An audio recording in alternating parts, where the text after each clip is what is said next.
Many of us move to Los Angeles to pursue a dream of breaking into the film industry. We get to know our beloved characters on screen, but who is the person behind the camera? I'm your show host, Olivia Lyle, and welcome to Coffee and Conversations. Hi, Lorraine. How are you? Hi, Olivia. Good morning. Nice to see you. You too. Thanks so much for being here. Of course. First off, I want to ask you what your favorite cup of coffee is. My favorite cup of coffee is home brewed with a scoop of organic keto protein in it. Just a nice way to start the morning. Very nice. Is that your breakfast? Pretty much, yes. The protein in the coffee, it's all you need. That's right. That's right. Okay, can you give us just some backstory on who you are, where you're from, and what you do? Sure. I am a Texan, born and bred, and as an adult, kind of went into sales, business, and always kind of had an affinity for acting and always had that on the back burner. And throughout my business career in sales, got a chance to be on and do these do demos for different doctors and things, and finally made my way to California. And once I got to California, the opportunities are everywhere. So in addition to running a healthcare consulting business, which is what I do today, I got to start dabbling in acting and start working on that and perfecting my craft. It's nowhere near perfect, but still an intro. So being in Southern California, it's fun to be able to kind of do acting, do business, and enjoy Southern California and all of everything that it has to offer professionally. There's a lot of opportunity here. So much. It's a good place to be. Absolutely. I'm from Canada, so I came here with a similar dream. Before we dive in more to your work, I'm going to ask you just a couple of fun, quick questions. Okay. Okay. So, what's your favorite movie? Oh gosh, my favorite movie. I have to say, one of the ones when it's a sick day and I just feel grumpy, watching The Princess Bride always changes my attitude. How can you be upset after watching that movie? And when I'm not speaking the lines for the characters, there's so many laughs, and every time you see it, you uncover a new joke that you didn't hear the time before, and it's like comfort food, but in movie form. I love that. I love that. What's your favorite animal? Oh gosh, my favorite animal. I love orcas as far as a wild animal, but my heart is with my Shih Tzus, my little pups. Yeah. Sweet. If you had a superpower, what would it be? Oh gosh, I love this one. The superpower that I would love is probably to be able to transport myself, teleportation. That's a popular one. It's a good one. After traveling on flights, who wants to do that? No thanks. Yes, exactly. The jet lag gone. Right. Okay, if you no, my next question is sorry. What's your favorite place to eat in LA? Oh my gosh, my favorite place to eat. It's a tie. There's a lovely place in West Hollywood, Casa Madre, that is vegan Latino food, vegan Mexican food, and that's one of my absolute favorites. There's one in the suburbs called Mackin's Vegan Sushi.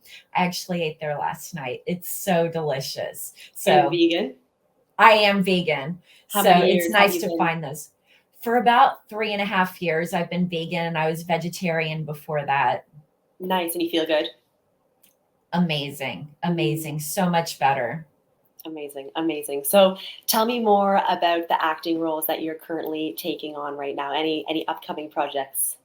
I do have some upcoming projects. So one thing to throw out is my very first movie was a film through it was a student film, and they just finished it and went to festival. I'm not sure what the results were, but I'm so excited for the director, the producer, the whole team, because it was my very first role.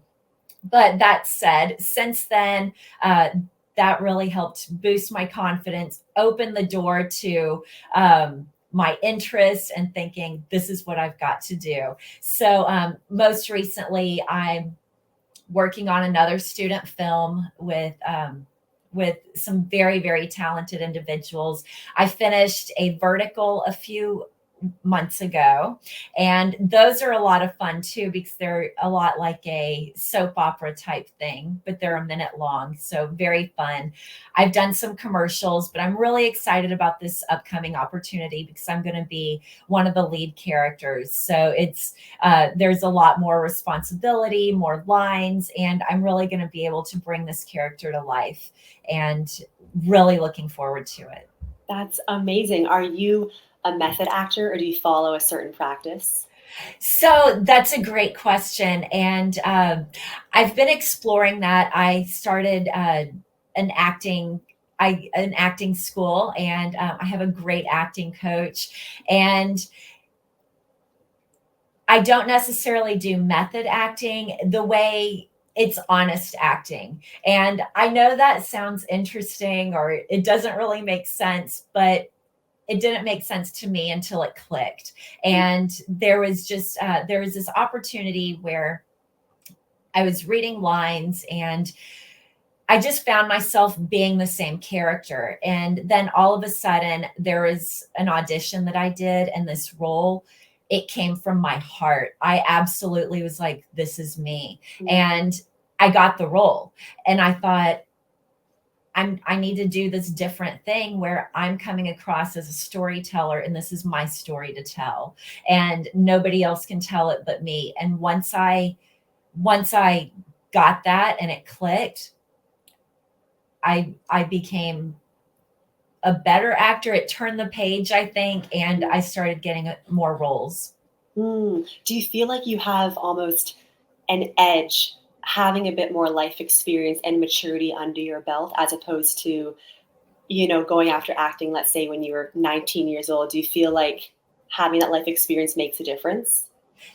That's a great question. That's a really great question. And I ask myself that sometimes because it's two sides of the same coin. Because as a younger actor, it's almost like you're playing pretend. You're Yes. putting on the costume and you believe that you're that character. Where now as an older actor, I actually have this bag of baggage of life experience to plug and play, where I can say, I've done this, I've lived this, and this is how I felt. This is how I was in that particular moment, as opposed to playing pretend. So great question. And like I said, two sides of the same coin. So it's a different toolkit, I think, having life experience. Yeah, and just feeling more comfortable in your skin. Yes. I feel Yes, like. absolutely.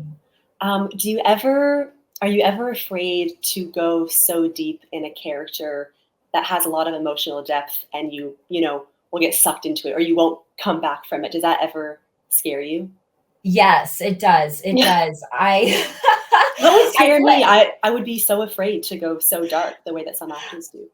I played a role as this horrible, horrible narcissistic woman. And I was on set for a few days, so I didn't have to go home and be a mom, be my real life character. So I was this horrible, horrible woman. And I thought, oh my gosh, I can't go out in public because part of this woman is sticking with me. And I could see it. I could see it in my face when I looked in the mirror. And it was interesting how that stuck, and I couldn't let it go. But once the project was done and it was a wrap and I got home, it kind of helped me shed that, but I could still feel like remnants in my eyebrows and in my mannerisms of some of that sticking with me. Wow. So it was interesting. Absolutely. So yeah, it is kind of scary thinking sometimes you can go too deep. Is it going to change my character? Is it going to change who I am? But it's one of those things. It's like, I know this is going to sound cliche, but it's like jumping off of a cliff, maybe into the ocean, or taking that big deep dive. You're going to come back. It's okay. And you're going to have this extra experience in your belt to relive and go back and reminisce on. Yeah, and just to trust your center and your core is always Exactly. there. Exactly. What's the most challenging part for you of being an actor in LA? Oh gosh, in LA, I think probably there's so much out there. I don't know what I don't know. Yeah. And there's so many different opportunities out there. And I'm not sure if this is the right way to go or if that's the right way to go. And that's when having a good support system, a good acting coach, all of that is really helpful to be able to ask other trusted individuals that are in the industry, kind of what's the right thing to do? This feels right. What are your thoughts? Absolutely. What are some of your dreams moving forward as an actor? Oh gosh, as an actor, I would love to be more popular, I want to get a really good role that just allows me to spread my wings and really say, this is who I am. And what I'm doing now is so much fun. I don't want it to ever disappear. I Oh, think that's the biggest dream is I want it to stay this exciting. that's So an amazing feeling to have. it really That's is. so It cool. really is. I love the tingles. It's almost like the fear of public speaking. That's really excitement. And it's just a different name. For sure, that little adrenaline rush inside of you. Yes. So you said you're Yes. also a mother. What do your children Mhm. think of you acting and doing this, a bit later in life? Oh, my children are so excited for me. They're also actors as well. They're not professional actors. They're in acting school through the community center, and they love it. They're performers at heart, and they honestly are some of the inspiration that made me reconsider and go out there and try this as an adult, as a kind of hopefully second career. I love that. I love that. If you could go back 10 years and give yourself one piece of advice, what would you say? Oh gosh, 10 years, that would be move to California sooner. Yeah. 10 years ago, I was in Arizona and it was hot, hot, hot, hot. So it's hard to think straight when you're so hot all the time. But I would tell my younger self, stay with it, be persistent, believe in yourself, have confidence, and remember that you're important. And when you remember that you're important, you can really continue with your goals, be confident in your decision making, and go out there and do it. If you Love that. fail, that's okay. It's a learning process. Amazing. Amazing. Well, thank you so much for being here today. I wish you all the best. You have a beautiful, infectious personality. So I know you're going to keep on booking those roles and doing awesome things. Oh, thanks, Olivia. It's a pleasure to be here with you today. Thanks so much, Lorraine. Thank you for joining us for Coffee and Conversations. If you're new here, you can watch our previous episodes above. You can also follow us on social media in the links below. And please don't forget to like, subscribe, and share with your friends. If you'd like to be a featured guest on Coffee and Conversations, send us an email and let us know you're interested. I'll see you next time.